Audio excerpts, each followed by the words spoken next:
The morning sun cast long golden streaks over Ironwood Ranch, painting the fields in hues of amber and rust. Ethan Callahan stood on the porch, a steaming cup of coffee in his weathered hands. His sharp gray eyes scanned the horizon, absorbing every detail. The shifting of the cattle in the distance, the way the trees swayed gently in the crisp morning breeze, and most importantly, the dust cloud rising on the far road. Someone was coming. Behind him, the screen door creaked open, and a low shuffle followed. His 5 dogs emerged in perfect formation, their silent steps in sync with one another. Rogue, his eldest and most battle-hardened, took the lead, followed closely by Titan, Ghost, Shadow, and the youngest, Storm. They didn't bark or make a sound. They didn't need to. Like their master, they sensed something wasn't right. Ethan set his coffee down and let out a slow exhale. He hadn't lived this long by ignoring his instincts. The battered old truck turned onto his driveway, its tires crunching over the gravel, and came to a slow stop near the barn. The driver's door swung open, and Isabella Callan stepped out, her dark hair tied back in a tight ponytail, her boots caked with dust. She waved a newspaper toward him, her expression tense. "Have you seen this?" she asked, striding up to the porch. Ethan took the paper without a word, unfolding it carefully. His face remained impassive as he read the headline, "Third family forced off their land this month." His fingers tightened slightly around the edges of the paper. "They didn't leave, Dad," Isabella continued, her voice tinged with anger. "Maria Rodriguez was in town yesterday. She said men came to their house, threatened her kids, told them to pack up and go before something bad happened." Ethan let out a long breath through his nose, folding the newspaper back into neat quarters. "Sheriff know about this?" Isabella scoffed. "Garrison's saying it's just a business dispute, no crime to investigate." Of course, Ethan thought bitterly. Sheriff Garrison had always been a man who saw what he wanted to see and ignored what he feared. A sharp movement in the distance caught his attention. He lifted his gaze toward the ridge just beyond the east field. There, partially obscured by the morning haze, a black SUV sat idle on the county road, 2 figures standing beside it, watching. The dogs sensed it too. Rogue's ears pricked forward, his body stiffening ever so slightly. Ethan didn't move. He didn't need to. A man who had spent his life in war knew exactly what he was looking at. Scouts. A warning. Something was coming. Ethan Callahan remained still on the porch, his sharp eyes locked onto the distant black SUV. The vehicle hadn't moved. The 2 men beside it stood like statues, their faces unreadable at this distance. But Ethan knew exactly what they were doing. Assessing, measuring, waiting. He had seen this before, in war zones across the world, when enemies watched from just beyond the tree line, looking for weaknesses before making their move. Behind him, the dogs had gone completely silent, their instincts honed from years of training. Rogue, his most experienced, stood at the edge of the porch, his body tense but motionless, eyes fixed on the figures in the distance. Titan and Ghost flanked him, ears flicking at the faintest rustle of wind. Ethan didn't have to say a word. They knew. A presence at his side broke his focus. Isabella had followed his gaze, her brows drawn together as she crossed her arms. "They're watching us," she murmured, her voice low. Ethan took a slow breath, his face unreadable. "They want us to know they're watching," he corrected. "That's the difference." A chill ran through Isabella despite the warmth of the morning sun. "So what do we do?" "Nothing," Ethan said, taking his coffee back into his hand. "For now." He turned, stepping down onto the dirt path. "We check the fence line like we do every morning. Act like we don't see them, like we don't care." But he cared. He cared deeply. As they walked, Ethan remained keenly aware of the eyes on them. The dogs stayed close, their formation naturally adjusting to keep Isabella between them and any possible danger. She noticed it too, the way they positioned themselves. Protective, deliberate. "How long have you known this was coming?" she asked suddenly, stopping in her tracks. Ethan turned to face her. There was no point in lying. "A while." Her jaw tightened. "And that's why you've been training the dogs harder? Running drills around the property?" He nodded once. "It's not paranoia if you're right." She exhaled, rubbing her arms as if shaking off a deep unease. "So, what happens next?" Ethan's gaze drifted back toward the SUV. "They either lose interest and move on," he said evenly, though he already knew that wouldn't happen. "Or Or they come back, he murmured, voice dropping just enough for her to feel the weight behind his words. This time, they won't just be watching. The late afternoon sun dipped lower behind the hills, casting long shadows over Ironwood Ranch. Ethan Callahan sat at the kitchen table, his fingers wrapped loosely around a cup of coffee that had long gone cold. Isabella stood across from him, arms crossed, her expression unreadable. "You knew this was coming," she said, her voice quieter now, more measured. It wasn't a question. Ethan let out a slow breath, leaning back in his chair. "Yeah," he admitted. "I knew." She studied him, searching for something in his face, something he wouldn't give away easily. Because of the cartel? Ethan set the cup down, his fingers drumming lightly against the wooden table. "Los Lobos isn't just a group of criminals, Isabella," he said, his tone even but carrying the weight of experience. "They're military trained, disciplined. They move with precision, strike where it hurts the most." His jaw tightened slightly. "And their leader, Santiago Vargas, he's no common thug." The name sent a shiver down Isabella's spine. She had heard whispers of him in town, the way people lowered their voices when speaking about the cartel's growing power. Ethan continued, his gaze distant. "Vargas wasn't always on this side of the law. He used to be one of us, special forces, trained in warfare, tactics, interrogation." His fingers traced the rim of his cup absent-mindedly. But somewhere along the way, he stopped fighting for a flag and started fighting for power. Isabella swallowed, suddenly feeling the room grow colder. "You know him," she said, her voice barely above a whisper. Ethan's eyes met hers, and for the first time, she saw something there that unsettled her. A ghost of something he'd tried to bury long ago. "We crossed paths a long time ago," he admitted. "Different battlefield, different war. But men like Vargas, they don't forget, and they don't forgive." The weight of his words settled over them like a thick fog. Outside, the distant sound of cattle shifting in the fields filled the silence, the rhythmic creak of the windmill turning lazily in the breeze. Isabella's fingers curled into fists. "So, this isn't just about land," she realized. "It's about you." Ethan exhaled through his nose, his gaze drifting to the window. "It's always been about me." A heavy silence stretched between them before Isabella finally spoke, her voice steady despite the unease settling deep in her chest. "Then that means they're not just coming for the ranch." Ethan's jaw tightened. He didn't need to say it. She already knew. The night was still, heavy with the kind of silence that made the skin prickle. A thin sliver of moonlight stretched across Ironwood Ranch, illuminating the vast fields in pale silver. Ethan Callahan stood by the window, his sharp eyes scanning the darkness beyond the porch. Something wasn't right. The dogs had gone quiet. Too quiet. Rogue, Titan, and Ghost lay motionless near the fence line, their ears perked, their bodies tense. Shadow and Storm had vanished into the dark, moving with the silent precision of trained hunters. Ethan's gut tightened. The last time the ranch had been this quiet, men had come in the dead of night, thinking an aging soldier and his daughter would be easy prey. They had left in ambulances, those who had been lucky enough to leave at all. The faintest rustle broke the stillness, a whisper of movement. Ethan didn't turn, but he reached for the rifle propped against the wall. His hands were steady, his breath even. The enemy wasn't far. He could feel them. Isabella's voice was barely above a whisper as she appeared in the doorway. "They're here, aren't they?" Ethan nodded once. "Two of them, east fence." His voice was calm, almost casual. She swallowed, gripping the side of the doorframe. "What do we do?" Ethan glanced at her. Her face was set, determined, but there was fear in her eyes. Good. Fear meant she understood the stakes. "We wait," he said simply. Outside, near the fence, shadows shifted. A faint metallic click echoed in the night. Bolt cutters. They were trying to force their way in.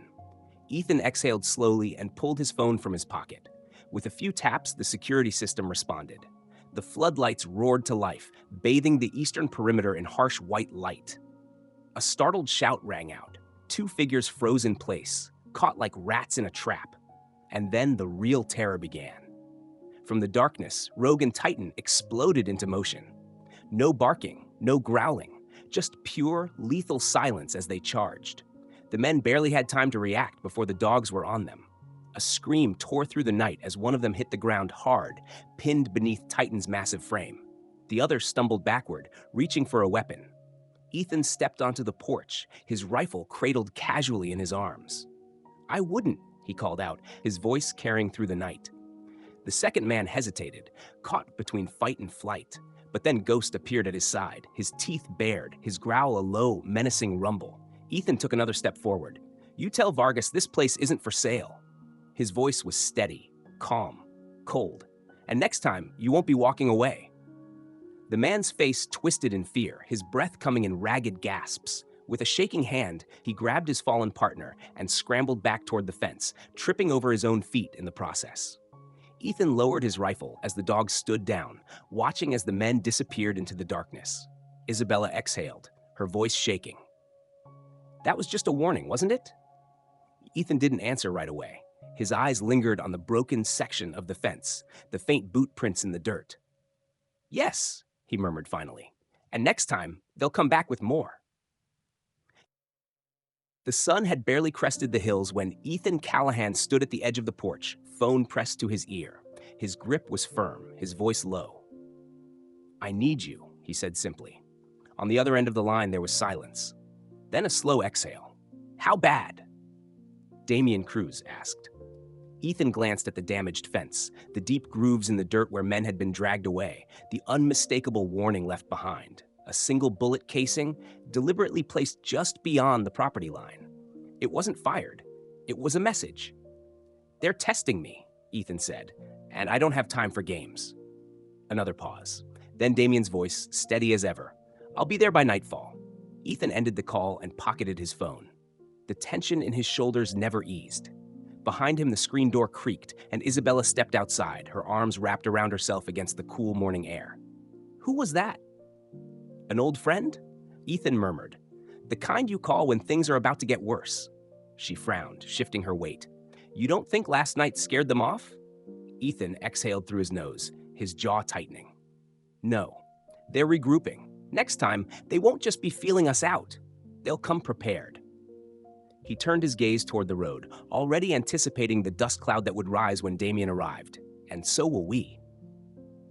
By late afternoon, the sound of an approaching engine echoed through the valley. A dark green pickup, mud-splattered and rugged, rolled up the drive. Ethan was already waiting. The truck barely stopped before Damian Cruz stepped out, stretching his broad shoulders. His sharp, calculating gaze swept the property, assessing, reading the land like a battlefield. "Still hiding out in the middle of nowhere," Damian remarked, a smirk tugging at the corner of his lips. Ethan shook his hand firmly. "Still showing up when I call." Damian chuckled, but his eyes darkened as they moved to the fence line. "They left a message," he said, nodding toward the bullet casing near the road. Ethan nodded grimly. "They'll be back." Damian popped open the tailgate of his truck, revealing a heavy duffel bag that landed with a metallic thud on the dirt. He smirked at Isabella, who had come to stand beside her father. "Let's even the odds," he said, unzipping the bag to reveal its contents. Tactical gear, surveillance equipment, and enough firepower to make any man think twice.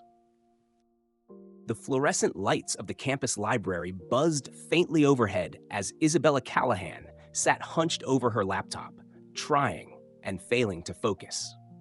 She was supposed to be researching crop rotation techniques, but her mind kept drifting back to the events of the past 2 nights. The men at the fence, the warning shot Ethan had sent them, the silent way her father had checked and rechecked the perimeter before letting her leave the ranch this morning. She exhaled, rubbing her temples. Maybe I should have stayed home. Then she felt it, a prickle at the back of her neck, that unmistakable sensation of being watched. She glanced up, subtly scanning the rows of bookshelves behind her. The library wasn't crowded, just a few students scattered around, some buried in their notes, others mindlessly scrolling their phones. But then a soft thud broke the rhythm of the quiet space. A book had fallen, or rather, been dropped. And when Isabella's eyes met the man who had done it, a cold weight settled in her stomach. He wasn't a student. Dressed in a dark suit that was too sharp, too polished for a casual visit, he stood out against the campus crowd. His expression was unreadable, his presence deliberate. And as he walked toward her, he smiled. Not a friendly one, but something measured, something calculated. Isabella's fingers slid under the table, hovering over her phone. "Miss Callahan," He greeted, his voice smooth, laced with a faint Spanish accent. He eased into the chair across from her, uninvited. "I've been hoping to meet you." Her pulse kicked up, but she kept her expression neutral. "I don't think we've met." The man smiled wider. "Not formally, but I know your father, and my employer. He's very interested in Ironwood Ranch." Her breath hitched, but she didn't let it show. "Tell him we're not selling," she said, her voice even. He leaned forward slightly, his dark eyes gleaming. "Everyone has a price, Miss Callahan. Some prefer money. Others need a little convincing." Isabella's thumb pressed Diego's number before she even realized she'd done it. The man slid a business card across the table, his voice dropping to a whisper. "Your father has 48 hours. After that, the negotiations won't be so pleasant." Then, as quickly as he had appeared, he stood, adjusting his cuffs like they had just discussed a simple business deal, and disappeared into the rows of bookshelves. The moment he was gone, Diego's voice came through the line. "Isabella?" His tone was already tense. "They found me," she whispered, gripping the phone tight. "He was here." "Stay put," Diego ordered. "I'm on my way." The night air was thick with tension, the kind that settled deep in the bones. Ethan Callahan stood at the edge of the porch, rifle cradled in his hands, his sharp gaze fixed on the long dirt road leading up to Hot Ironwood Ranch. They were coming. The first sign was the dust, a rising cloud in the distance, kicked up by multiple vehicles moving fast. The second was the sound, the distant hum of engines growing louder, relentless. No hesitation, no attempt at stealth. This wasn't a warning. This was an assault. Behind him, Damian Cruz finished setting up the last of the motion sensors, his hands quick, precise. "They're moving faster than I thought," he muttered, securing the device into place. Ethan nodded, jaw tight. "They know we won't go quietly. They want to end this tonight." A sharp whistle cut through the air, and within seconds, Rogue, Titan, Ghost, Shadow, and Storm assembled at his feet. Their bodies were tense, ears forward, muscles coiled like springs ready to snap. They sensed it too. The fight coming. Isabella stood just inside the doorway, gripping a shotgun she barely knew how to use. Her father had spent the last 24 hours teaching her the fundamentals: how to hold it, how to brace for the recoil, how to shoot without hesitation if the moment demanded it. Now, she swallowed hard, watching Ethan like a soldier awaiting orders. The first set of headlights crested the hill, followed by another, then another. Ethan exhaled. 6 vehicles. At least a dozen men, maybe more. Damian's voice was steady. "You got an exit plan if this goes south?" Ethan didn't look away from the approaching convoy. "No one's leaving." A moment of silence stretched between them before Damian let out a dry chuckle. "Yeah, that's what I figured." The convoy slowed as it reached the ranch's entrance. The lead SUV idled just beyond the gate, its engine rumbling, headlights flooding the dirt road in blinding white light. The tension stretched, thick and suffocating, as a single door creaked open. A man stepped out, his posture easy, almost casual. Santiago Vargas. He took a slow step forward, the corners of his mouth tugging into a smirk as he surveyed the property, the reinforced fencing, the well-placed security lights. Then his gaze landed on Ethan. "You've been busy, old man," Vargas called out, his voice dripping with amusement. "But you know how this ends." Ethan lifted his rifle slightly, his stance solid. "Yeah," he said, his voice calm, steady. "I do." Then he pulled the trigger. The crack of the rifle cut through the night like a lightning strike. The windshield of the lead SUV exploded in a spray of glass, the bullet tearing through the dashboard and embedding deep into the metal frame. The engine roared as the driver instinctively hit the gas, veering off course and slamming into a wooden post. For a single second, everything was silent. Then chaos erupted. Gunfire lit up the darkness as Los Lobos opened fire, bullets ricocheting off the steel barriers Ethan and Damian had reinforced earlier that day. Ethan crouched low behind the porch railing, reloading with practiced efficiency. "Damian, left flank," he barked. "On it!" Damian returned, already moving, rifle raised. From the shadows, the dogs struck. Rogue and Titan moved first, cutting through the enemy's ranks like ghosts. A man barely had time to turn before Rogue lunged, his powerful jaws clamping down on the attacker's arm, dragging him to the ground with terrifying force. His screams were drowned out by the relentless gunfire. Titan wasn't far behind. A second man swung his weapon, but Titan was faster, silent, precise, deadly. His massive frame crashed into the attacker's chest, sending him sprawling before sharp fangs found their mark. Ghost and Shadow flanked from the opposite side, darting between vehicles, their low growls the only warning before they struck with military precision. Vargas stood near the SUV, watching the carnage unfold, unshaken, calculating. His men were dropping too fast. Isabella clutched the shotgun tightly, breathing hard. She wasn't supposed to be in this fight. Her father had told her to stay back. But when she saw a figure creeping toward the house, gun raised, her fear snapped like a worn-out thread. She fired. The recoil sent her stumbling, but the shot found its target. The man crumpled, clutching his leg with a pained cry.